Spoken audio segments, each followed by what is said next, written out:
அறிவியல் ஆன்மீகத்தினுடைய 17வது பகுதி எழுதியதை வாசிக்கின்றேன். தலைப்பு தன்னை அறிதல். ஒருவன் தன்னுடைய வாழ்வியலில் நடைபெற்று சொல்லனா துயரங்களையும் சோதனைகளையும் உணர்ந்த பிறகு அவற்றினை எல்லாம் தழுவிக்கொண்டே வெளியில் வந்து தற்போது வாழும் நிலையில்தான் அவன் அவனை பற்றி உணர முடியும். இந்நிலையில் அவனுக்குள் அவனை இயக்கிக் கொண்டிருக்கும் உள் சக்தியையும் அதன் பிறகு அவனையும் அவனை சுற்றியிருக்கும் அனைத்தையும் இயக்கிக் கொண்டிருக்கின்ற பிரபஞ்ச சக்தியையும் ஓரளவுக்கு உணர முடியும். இத்தனையையும் உணர்வதற்கு அவனுக்குள் சேமிக்கப்பட்ட அறிவே பயன்படுகிறது. இந்த இடத்தில்தான் மனத்தால் மனதை அறிவது பற்றி உணர முடியும். இப்படி தொடர்ந்து உணர்ந்து இயங்கிக் கொண்டே இருக்கும் ஒரு புள்ளியில் அவனை அறியாமலே அவனுடைய பிறப்பின் ரகசியம் பிடிபடும்.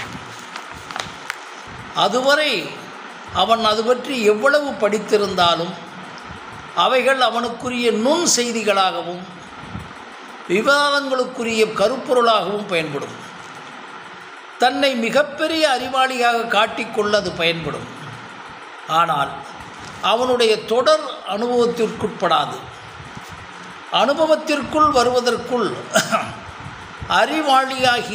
அறிவாளியாகி அதன் மூலம் அவனுக்கு கிடைக்கும் மாயையான அங்கீகாரத்திற்குள் அவன் நுழைந்து விடுவான்.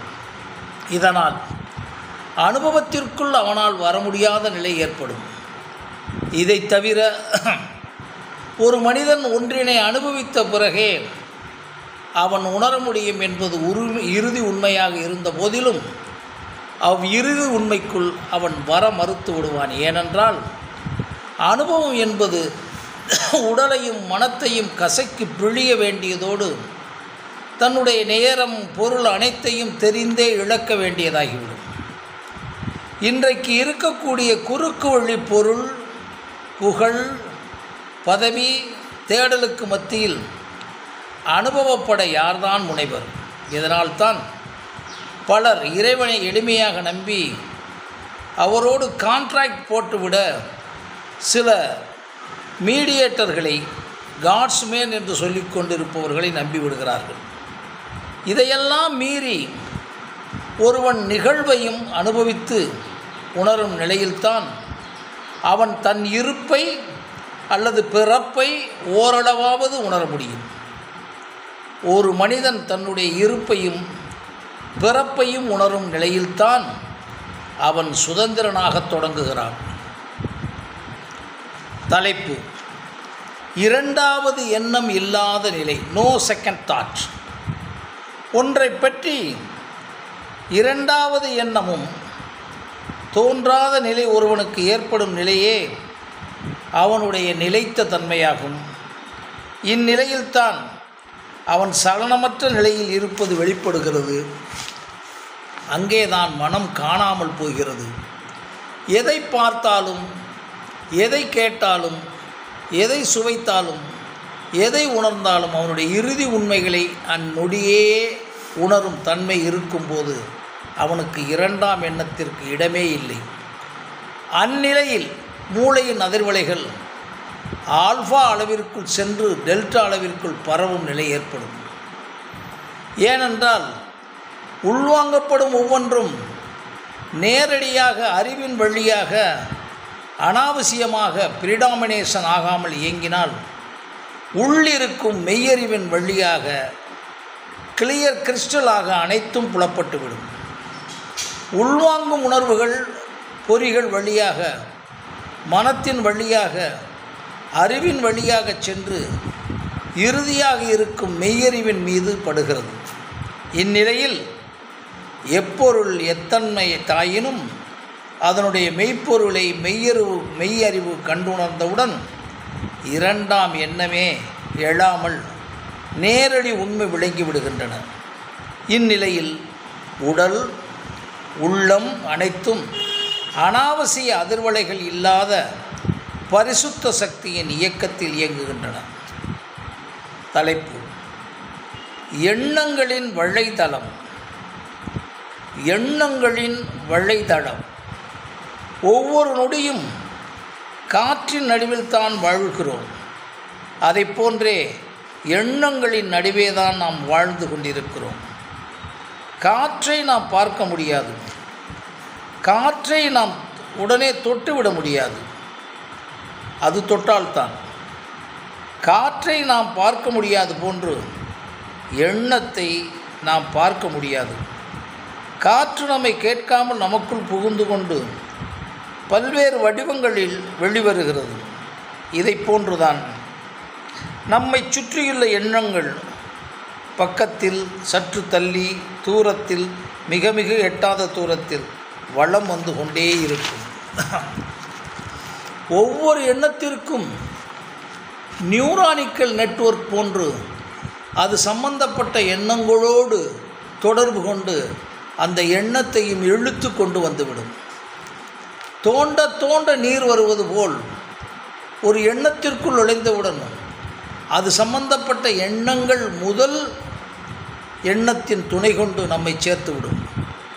எண்ணங்களுக்கு உருவம் இல்லை, ஆனால் எங்கும் நிறைந்துள்ள பவர்ஃபுல் கரண்ட் ஆகும். அது இந்த மின்சார மின்னல்கள் மிக மிக சிறிய அளவில் இடம் பிடித்தாலும் அதில் வந்து அமர்ந்து கொண்டு விடும். எண்ணத்தின் ஊடகமாக மனித மனம் விளங்குகின்றது.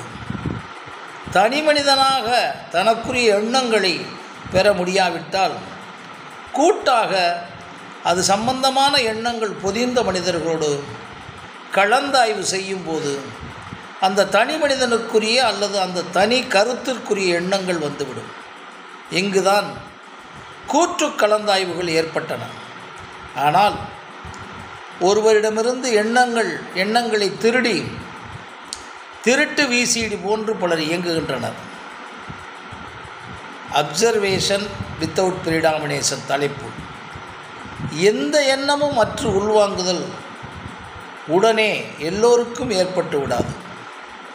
ஏனென்றால் ஒரு மனிதனுக்குள் ஏற்கனவே சேமித்து வைக்கப்பட்டுள்ள நிகழ்வறிவு, சூழல் அறிவு, நிழல் அறிவு, சுற்றறிவு ஆகிய அறிவினாலும் நம்மோடு உயிரோடும் உடலோடும் ஒட்டி பிறந்துள்ள மரபறிவும் எந்நிலையிலும் உள்வாங்கும் போது எழுந்து விடுகின்றன. அந்நிலையில் அம்மனிதன் தன்னுடைய ஒவ்வொரு அறிவையும் சுய அலசல் செய்து அவைகள் எழும்பும் போதெல்லாம் எண்ணத்தால் எரித்து சீரமைத்து அமுக்க வேண்டும். இதைத்தான் பதஞ்சலி முனிவர் பற்றின்மை என்பது பொருளின் மீது உள்ள குணங்களின் மீது கூட பற்று வைக்கக்கூடாது என்றும், கேட்டதில் பார்ப்பதில் தூண்டப்படும் ஆவலை கூட தியாகம் பண்ணும் மனநிலையும் வேண்டும் என்று கூறுகிறார். பற்றின்மை என்பது பொருளின் மீது உள்ள குணங்களின் மீது கூட பற்று வைத்து விடக்கூடாது என்றும், கேட்டதில் பார்ப்பதில் தூண்டப்படும் ஆவலை கூட தியாகம் பண்ணும் மனநிலைமையும் வேண்டும் என்று கூறியிருக்கிறார். இதை பற்றி தெளிவாக ஒரு கருத்தாக்கம் செய்ய இருக்கின்றேன். ஏனென்றால் எண்ணங்கள் அறிவின் தொடர்பால் இயல்புணர்ச்சியாகவே எழுந்து கொண்டேதான் இருக்கும். அந்நிலைகளில் அவைகளின் உணர்வுகளை அடையாளம் கண்டு அவைகளை அமைக்கிக்கொண்டே இருக்கும் தொடர் பயிற்சியினால் மட்டுமே அறிவின் எழும்பல்களை எழ வேண்டிய சூழல் ஏற்பட்டாலும் எழாது. இதன் பின்னர்தான் எதுவுமற்று உள்வாங்குதல் நிலையை பிடிபடும். எதுவுமற்று உள்வாங்கியே பழகும் நிலைதான் சாட்சி நிலையாகும், விட்னஸ் என்பதனுடைய நிலையாகும்.